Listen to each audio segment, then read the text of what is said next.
வணக்கம். நிஃப்டியோட இன்னைக்கு ட்ரெண்ட் எப்படி இருக்குன்னு பார்க்குறேன். இன்னைக்கு 29/5 மே 29/5 2026 எந்த டைரக்ஷன்ல நிஃப்டி மூவ் ஆகும் அப்படிங்கிறத பார்த்துடலாம். ஆல்ரெடி மார்க்கெட்ல லாஸ்ட் ஒரு 2 நாளாவே நெகட்டிவும் பாசிட்டிவ் நியூஸும் மிக்ஸ் ஆகி தான் போயிட்டு இருக்கு. ஓகே, ஸோ இப்போதைக்கு கிஃப்ட் நிஃப்டி 23,873ங்கிற ரேஞ்சில் ஒரு 0.95% அப் ட்ரெண்டோட கிஃப்ட் நிஃப்டி ட்ரேட் ஆகிட்டு இருக்கு. ஓகே, சரி, நம்ம நிஃப்டில பார்த்தோம்னா நிஃப்டிலையும் கூட ஒரு டபிள்யூ பேட்டர்ன் ஃபார்மேஷனுக்கான சிம்டம், அதாவது ஷார்ட் டேர்ம்ல ஓகே 15 மினிட்ஸ்ல டபிள்யூ பேட்டர்னுக்கான ஃபார்மேஷன் இப்படி நடந்துட்டு இருக்கு இல்ல. சரி, இப்படி நடந்துட்டு இருக்கு. ஓகே, ஸோ இப்போதைக்கு நிஃப்டியோட ரெசிஸ்டன்ஸ் வந்து முக்கியமான ரெசிஸ்டன்ஸ் வந்து 23,930ல இருக்கு.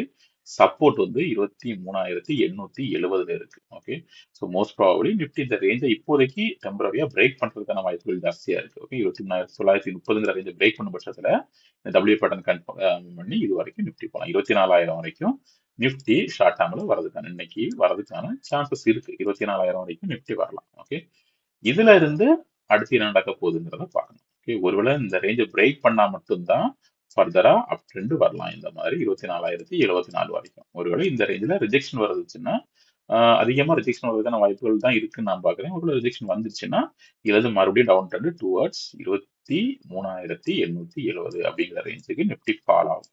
ஓகே, ஸோ இதுதான் இன்னைக்கோட ட்ரெண்டா இருக்க போது. சப்போர்ட் இதுல இருக்கு 23,870. ரெசிஸ்டன்ஸ் வந்து இனிஷியலான ரெசிஸ்டன்ஸ் வந்து 23,930ல இருக்கு. இதை பிரேக் பண்ணும் பட்சத்துல 24,000 வரைக்கும் நிஃப்டி மூவ் ஆகலாம். இதுல இருந்து ஒரு ரிஜெக்ஷன் வரதுக்கான வாய்ப்புகள் இருக்கு towards down side. Okay, so இப்போதைக்கு Nifty overall high level time ஃப்ரேம்ல நெகட்டிவா தான் இருக்கு என்னை பொறுத்த வரைக்கும்.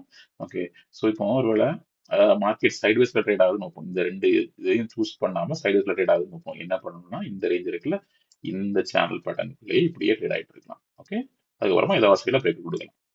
ஒருவேளை இந்த ரேஞ்ச் 23,870ங்கிற ரேஞ்சை எப்போ பிரேக் பண்ணுதோ பிரேக் பண்ணும்போது ஒரு நல்ல ஃபாலுக்கான சான்சஸ் இருக்கு. எது வரைக்கும்னா 23,640 வரைக்கும் நிஃப்டி ஃபால் ஆகலாம் டெம்பரரியா. ஓகே, 23,640 வரைக்கும் நிஃப்டி ஃபால் ஆகலாம் இந்த ரேஞ்சை பிரேக் பண்ணுச்சுன்னா. ஸோ இப்போ நம்ம வாட்ச் பண்ண வேண்டிய முக்கியமான ஜோன் வந்து எது, இதுதான். இந்த ரேஞ்ச் சப்போர்ட், இந்த சப்போர்ட்டை பிரேக் பண்ணுச்சுன்னா இங்க வரைக்கும் வரும். இல்ல டாப்ல இந்த ரெசிஸ்டன்ஸை பிரேக் பண்ணுச்சுன்னா இங்க போகும். அப்படியே இது வரைக்கும் போயிட்டு மறுபடியும் ரிஜெக்ஷன் ஆகி வரலாம். ஓகே, இந்த ரெண்டு ரேஞ்ச் தான் இன்னைக்கு வாட்ச் பண்ண போறோம். இந்த ரெசிஸ்டன்ஸ் ரேஞ்சையும் இந்த சப்போர்ட் ரேஞ்சையும் எந்த சைட்ல பிரேக் கொடுதோ அதுக்கேற்ற மாதிரி டார்கெட்டை ஃபிக்ஸ் பண்ணி ட்ரேட் பண்ணலாம். Okay, okay right. Telegram channel வழக்கம் போல மார்க்கெட் லைவ் அப்டேட் டைரக்ஷன்ஸ் இருக்கு. அதை ஃபாலோ பண்ணிக்கோங்க. வீடியோ பிடிச்சிருந்தா லைக் பண்ணுங்க. Okay, thank you.